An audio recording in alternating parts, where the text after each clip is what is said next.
నరసరావుపేటలోని Chandrababu Naidu colony వద్దనున్న ప్రధాన రహదారిపై డ్వాక్రా మహిళలు ఆందోళన చేశారు.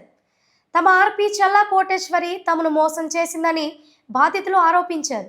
తమ గ్రూపు సభ్యుల నుండి ఆర్పీ చల్లా కోటేశ్వరికి ప్రతి నెల నగదు చెల్లించామని డ్వాక్రా మహిళలు ఆవేదన వ్యక్తం చేశారు. గత 2 నెలల నుండి ఆర్పీ చల్లా కోటేశ్వరి కనిపించకుండా పోయిందని బ్యాంక్లో విచారిస్తే నగదు చెల్లించలేదని తెలిపారంటూ డ్వాక్రా మహిళలు ఆవేదన వ్యక్తం చేశారు. తమకు న్యాయం చేయాలంటూ నరసరావుపేట సత్తెనపల్లి ప్రధాన రహదారిపై బైఠాయించి ఆందోళన చేశారు. మిగిలిన గ్రూపులకు జరిగిన నష్టం ఎంత ఉంటుందో తెలియదన్నారు. సమాచారం అందుకుని ఘటనా స్థలాన్ని చేరుకున్న నరసరావుపేట 2వ పట్టణ పోలీసులు ఆర్పీని త్వరలో పట్టుకొని తమకు న్యాయం చేస్తామని నరసరావుపేట 2వ పట్టణ సిఐపి ప్రభాకర్ తెలపడంతో ఆందోళన విరమించారు. షేక్ సబీరా, మాది చంద్రబాబు నాయుడు కాలనీ సార్. ఇక్కడ చూసుకుంటే మనం చల్లా కోటేశ్వరి ఆర్పి అనబడి ఈమె 30 గ్రూపుల దగ్గర సార్ పెద్ద భారీ స్కామ్ చేసి దాదాపు 60-70 లక్షల దాకా మా దగ్గర కాజేసింది సార్.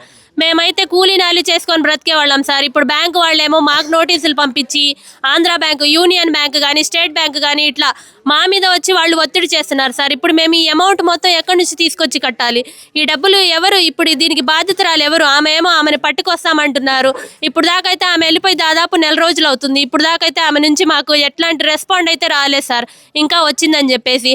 అయితే మేమైతే బ్యాంక్ని, కలెక్టర్ ఆఫీస్ని, అలాగే మెప్మా లీడర్స్ని వీళ్ళందరినీ కలవటం అయితే జరిగింది. వీళ్ళందరూ అయితే మీకు న్యాయం చేస్తారంటున్నారు, కానీ ఇప్పటికి 1 రోజులైనా దాదాపు మనకి ఏ విషయం అనేది ఇంకా తెలియజేయలేదు సార్. ఈమె దాదాపు 70 లక్షల దాకా మా అందరినీ స్కామ్ చేసి ఆమె తీసుకొని ఈ ఇల్లు లాంటివి కానీ మాకు జప్తు చేసి ఎలాగన్నా కానీ చంద్రబాబు నాయుడు గారు, లోకేష్ గారు, అలాగే మన ఎమ్మెల్యే చదలవాడ అరవింద్ బాబు గారు, లేదా మన డిప్యూటీ సీఎం పవన్ కళ్యాణ్ గారు వీళ్ళందరూ ముందుకొచ్చేసి కలెక్టర్ గారు కానీ మాకు వీళ్ళందరూ న్యాయం చేయాలని మేమందరం సార్ బాధితులందరం కోరుకుంటున్నాం సార్.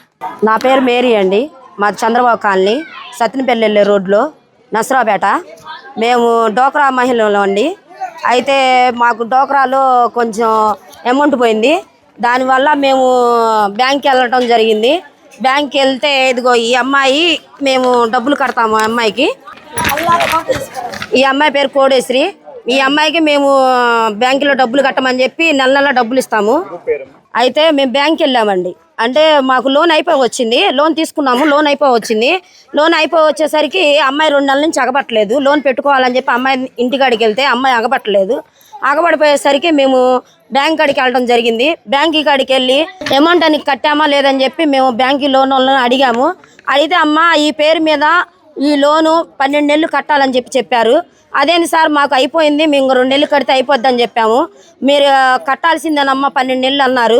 అదేందండి 12 నెలలు కట్టేది ఏందండి? మేము ప్రతి నెల ఆమెకు డబ్బులు ఇస్తున్నాము కట్టమని. మేము లెగిస్తే పనులకు పోయి వచ్చేవాళ్ళమే, చాకరీ చేసుకునేవాళ్ళం అని చెప్పాము. మీరు 1 నెల 2 నెలలు కట్టపోతే మీరు నోటీస్ పంపించాలి కదా సార్, మీరు నోటీస్ ఎందుకు పంపించలేదు మాకు అని చెప్పి మేము అడిగాం వాళ్ళని. అమ్మ నోటీస్ పంపించడానికి మీ పొదుపు డబ్బులు ఉంటే మేము వడ్డీ కింద మినాయించుకున్నామని చెప్పి అన్నారు. అదేందండి వడ్డీ కింద మీరు ఎట్ట మినాయించుకుంటారు? 2 నెలలు కట్టపోయినా 3 నెలలు కట్టపోయినా మీరు నోటీస్ పంపిస్తే కదా మేము జాగ్రత్త పడేది, ఆ అమ్మాయి కడుతుందో లేదో మాకు అర్థమయ్యేది అని చెప్పి మేము అడిగాము. దానికి ఏం సమాధానం చెప్పేసరికి మేము బ్యాంక్ ముందు గోల్ చేయడం జరిగింది. అక్కడి నుంచి పోలీస్ స్టేషన్కి వెళ్ళి పోలీస్ స్టేషన్లో కంప్లైంట్ ఇచ్చాము.